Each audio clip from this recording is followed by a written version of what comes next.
Welcome to this week's edition of the 100% LCFC podcast, hosted up on iTunes, SoundCloud, and also through my own personal YouTube as well as Facebook. Make sure you follow us at 100LCFC on Twitter and on Facebook, and give me a follow at Lee_Chappie. This podcast is brought to you by our sponsors at ADT Taxes. Download the app today. And finally, visit Loserpool, loserpool.com. Place a bet on a losing team in the Premier League. If they lose, you advance into the next stage. The last man standing is declared the winner.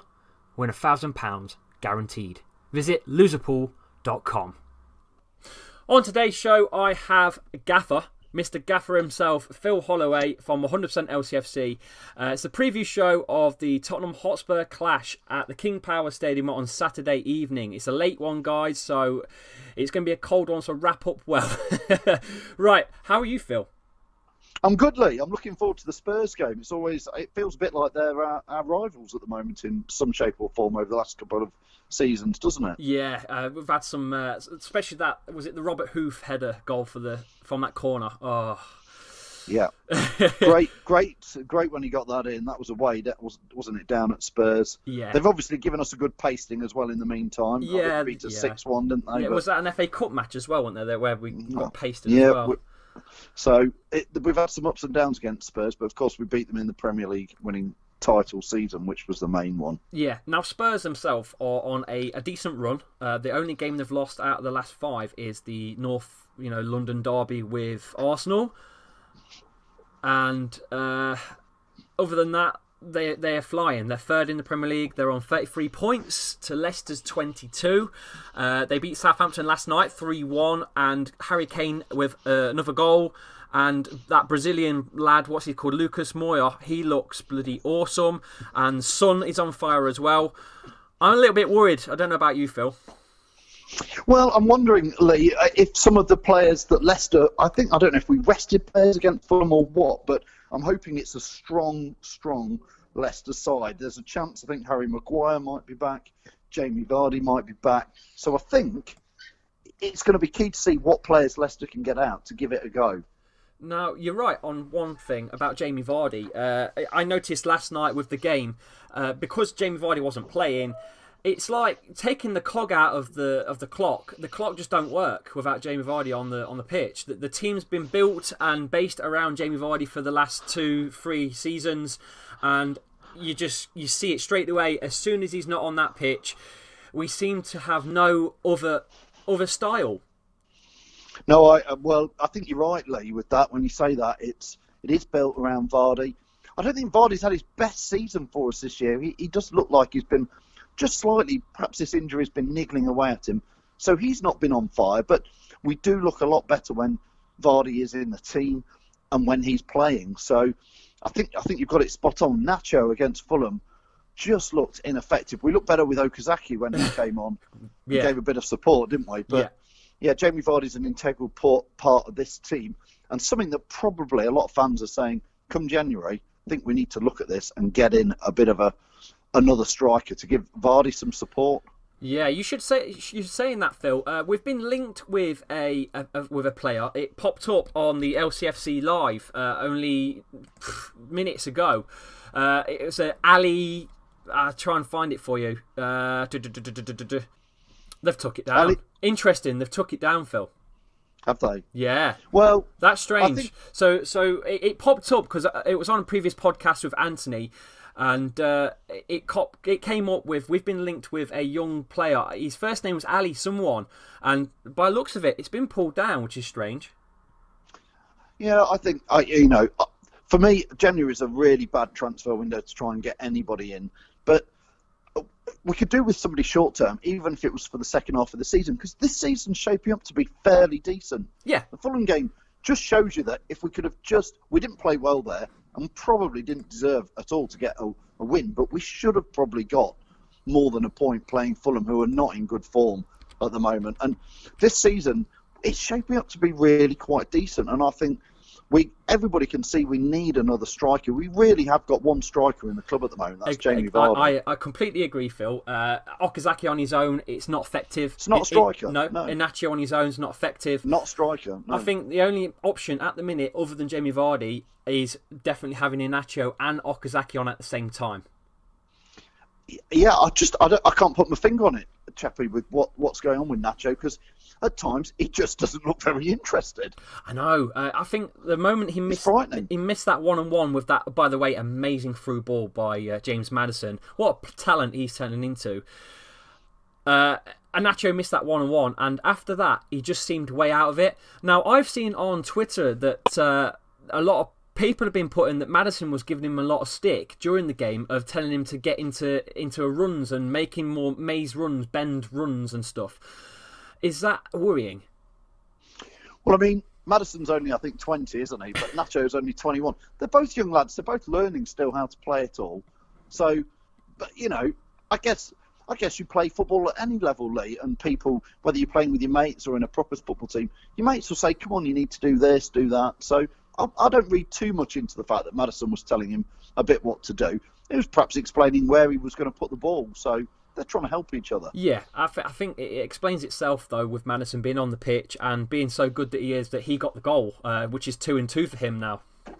Yeah, absolutely, but it all came from Okazaki. We looked pretty poor until Okazaki came on, and immediately his high level of energy brought rewards. And, from that moment on, there was a chance that we were going to go on and win it. Exactly. Okazaki totally changed the game. He comes on, doesn't he, Phil? He comes on and he changes games by pressuring the defenders, on the opposing side and winning the ball back and creating counter-attacking offensive. And it always works. I don't know what it is with Okazaki. He's obviously not a striker, but he is that man that can create things for his partner. E.g. Jamie Vardy. Yeah, he rarely is going to get you the winning goal, but often he will come on and put that high pressure on. I think a lot of people in the match against Fulham thought that Okazaki would come on and Iheanacho would go off, but actually it seemed to work. You could see Puel in a way sort of went for it to try and get a result back, and I think a lot of people were scratching their heads at some of the substitutions. He took Simpson off, didn't he? Yes. And then moved Albrighton back, which is always an interesting one, but you could argue it worked. Yeah, with Albrighton at right back, I always worry. Yes, I agree. It's not. I mean, Albrighton's great at where he plays, so yeah, it was an interesting one. And obviously, I think Lee, you picked Ricardo Pereira as your man of the match, didn't you, against Watford? Yes, is that right? And then he was not in the team at all last night. I know. I think that's because of the squad rotation, mate. During December, obviously with the 9 fixtures that you have, and we've got don't forget the cup. The quarter-final with Man City to come.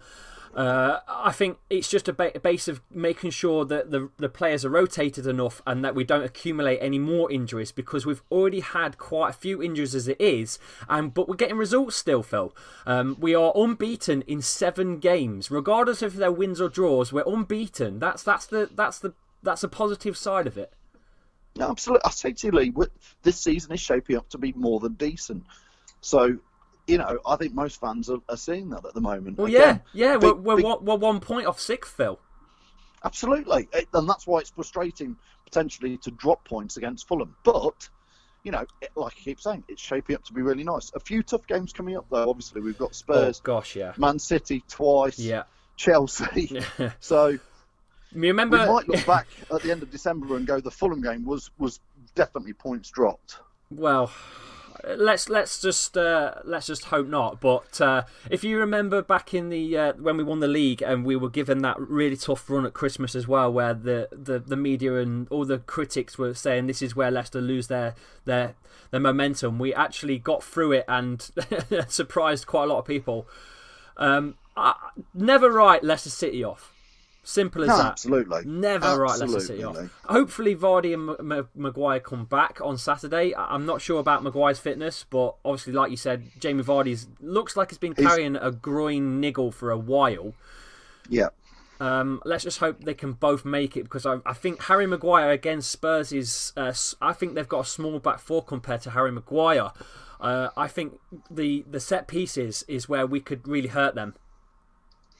Yeah, I agree. And it's something that we've sort of... I mean, James Maddison, again, keep talking about him, but he was putting in some amazing balls and crosses. Yeah, recently from corners, free kicks. He's an amazing player. To come from the championship, and mould into the Premier League so quick, and the way he has, he's got all the pundits on him, hasn't he? As well, like they all love him to bits. Apart from obviously the couple of weeks ago in the dive, let's forget about that for a second, and think about how good the player himself is. He's a class act as well. He does things for charities and for poorly children as well. If you've seen that, he's just a class act. He really is. He's shaping up to be a bit like Harry Maguire. Yes. We bought him from Championship side. He's young. He's British. He's English, isn't he? Yes, he's an English. Again, yeah. We seem to be having more success with that type of player over the last couple of seasons than some of the other players we have been signing from different leagues. So, that's where I think we should concentrate our next signings on is young English British talent. Yes. No problem going down to the Championship to bring decent quality players. I agree. It's about time one team in the Premier League really focused on English players, and I agree, Phil. We are the team to do that at the minute, I think. I agree. I think we should be. There's a great setup there with Damari Gray. You've got Ben Chilwell. God, what a player he's turning into now, Yeah. And he was going through some times where fans were really getting at him, and he's turning into a player himself. You've got Harry Maguire as well as Maddison, and unfortunately Jamie Vardy's getting on a bit, but that's an English side there as it is. Yeah, so let's just keep that going. Definitely, yeah. Now, is that for you, Phil? Just before we get back onto Spurs, you won't believe this, but this is Leicester's best run of results for 32 months. I didn't know that. That's an interesting one, isn't it? So this is a better run than what we had in the title-winning season. This is the best run of results for 32 months. There you go. So again, more reasons to be positive, isn't it? Even though we've been through injuries. Yes. We've been through worse than injuries. The helicopter incident. Awful tragedy that not affected just the club, but all of us. And I think why the negativity? There shouldn't be no negativity, I don't think. I think now generally there isn't that much, Lee. I think people are hoping, are pulling in the right side and backing the manager and all the players. Yeah. Now, Spurs. They're a cracking side. I don't like to admit it, but they are a bloody good side. And Harry Kane's always going to get them a goal. Score predictions. It's going to be tough. I think if I was honest, I'd be more than happy with a draw against Spurs at home. I'm going to be hoping for a win, and I'm going to predict a Leicester win. I'm going to go for 2-1 to Leicester with Jamie Vardy scoring both goals. I think these are our best chances. It's going to be an interesting one. It's a funny kick-off time, Saturday night. It will please some people and annoy other people, that sort of kick-off, but I think it should be a cracking match. Yeah, I really do. I'm really looking forward to it. I always look forward to Spurs. I don't know what it is. Yeah. I think it's maybe the history we've had with the League Cups and stuff. I think it's a battle between two sides that I think I've got a bit of respect with each other, but I think also hate each other's guts a bit. Oh yeah, I mean, I love it that Spurs have won nothing in the last few seasons. So all this, because everybody's giving them all the plaudits. But again, if they get no more, if they don't win a cup this season, you've really got to say, well, are they being successful or not? Because it's another season with no silverware. I think we've got every chance this year of getting a cup. Maybe I really fancy this in the League Cup. And if we were to pull the League Cup, I think you'd have to say over the last 3 or 4 years, Leicester's been more successful than Spurs. Yeah, I agree. I want that League Cup, Phil. I really do. It'd be great to get that back down here and potentially get us into Europe in a different way.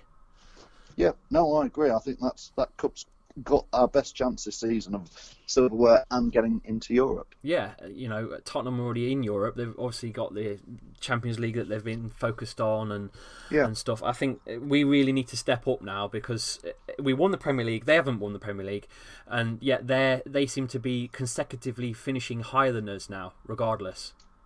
For me, I think we need to get back into Europe. I think it helps attract better players and all sorts. So I think this is the fans want to get back in there, so let's do it this season, mate. Exactly. Tottenham, they've won. They've now won their last 10 home Premier League games. against sides in the relegation zone, so we haven't got to worry too much about that. But they've got Christian Eriksen. You've got that Son, who's now playing really, really well. Yeah, he's doing well. That's his best season so far, says Pochettino. So I don't know. I'm going predictions of unfortunately, I'm going for a 2-1 loss at home. Well, Lee, I can't believe you predicted that. Look, I like to be honest and just get it out there and stuff. I can't see as You best stay at home, Lee. Don't you go down the King Power if you're going to be in that mood. Look, you need to shake yourself down, get your blue and white glasses on, and get a Leicester prediction that sees us win. I tell you what, if Jamie Vardy and Harry Maguire are on the field, we'll win 2-0. That's it. I'm glad I've changed mine. Brilliant for talking to you, Phil. Thank you for coming on. Thanks, Chappie. Keep up the great work on this podcast. Love it. Yeah, brilliant. And if anything to plug on the show, just plug it away. No, just keep following yourself on Twitter and all the 100% stuff. Loads of competitions. Win the pizzas. You know the stuff. Yeah, you can follow us all at 100% LCFC on Twitter. That's at 100 LCFC on Twitter and on Facebook. We do have all sorts of bits and bobs whilst we are doing score predictions and stuff on Phil's show, which is on at 8:30 time on Monday night, Phil. That's right, yeah, the Fan Zone every Monday, 8:30. And we've got a few other bits and bobs as well. We do podcasts and stuff. So thank you for listening. Thank you for taking part in everything that you do with comments. And above all else, stay completely 100% LCFC. Thank you.